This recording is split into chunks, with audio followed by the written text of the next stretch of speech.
ស្វាគមន៍បងប្អូនគ្នាទាំងអស់មកកាន់ក្រោយឆាកឈុតរបស់រំវីដេអូលាកំឡោះដោយសារតែវីដេអូនេះគឺអត់មាន sponsor ដោយអ្នកណាគេទេអញ្ចឹងខ្ញុំចង់អរគុណដល់ខ្លួនឯងដែលខិតខំប្រឹងញ៉ាំបាយដើម្បីមានកម្លាំងថត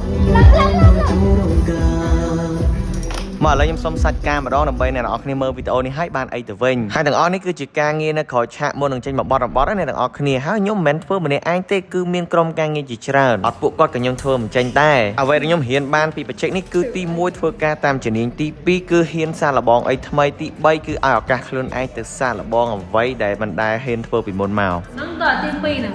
ទី3ហ្នឹងគឺធ្វើការងារជាក្រុមព្រោះអីមានឃ្លាមួយគេនិយាយថាបើចង់ទៅលឿនទៅម្នាក់ឯងតែបើចង់ទៅឆ្ងាយទៅជាក្រុមតែបើយើងមិនខិតខំអាហ្នឹងទៅលែងមុខហ្មង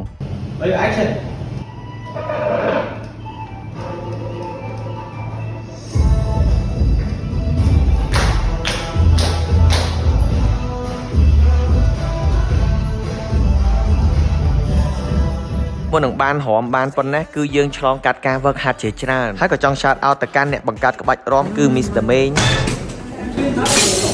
បទនេះដែរក៏មានការចូលរួមសរសេរពីគាត់ដែរ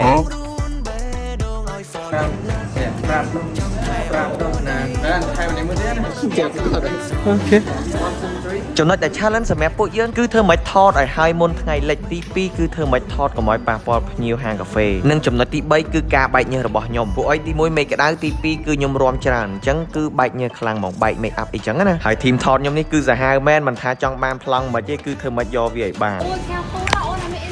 ប្អូនគ្នាឥឡូវនេះកំពុងតែថត dance video MV ទូចរបស់បទលាកំឡោះចំណងជាអង់គ្លេសគឺ final year ដែលខ្ញុំនៅកំឡោះឆ្នាំក្រោយឡើងកំឡោះហើយផ្លេចចូលស្ដាប់ផងឥឡូវនេះចេញហើយនៅក្នុង YouTube ហើយបើចង់ស្ដាប់ទៅចម្រៀង Apple Music Spotify YouTube Music ក្នុង TikTok អីមានហើយកុំភ្លេចជួយលេងសោនេះផងសម្រាប់តួស្រីវិញគឺលើកទី1ហើយមកថត dance video បែបអញ្ចេះបើការដែលខ្ញុំឃើញវិញគឺគាត់ធ្វើបានល្អមែនទែនឲ្យធ្វើអីជប់ចេញនឹងហ្មងតែអ្នកនរគ្នាគិតថាមិនដែរ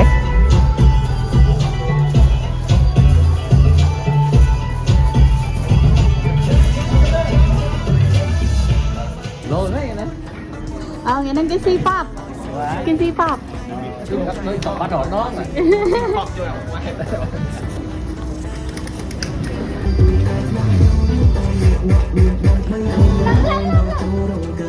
mà mơ nè nơi bị cài MV nè producer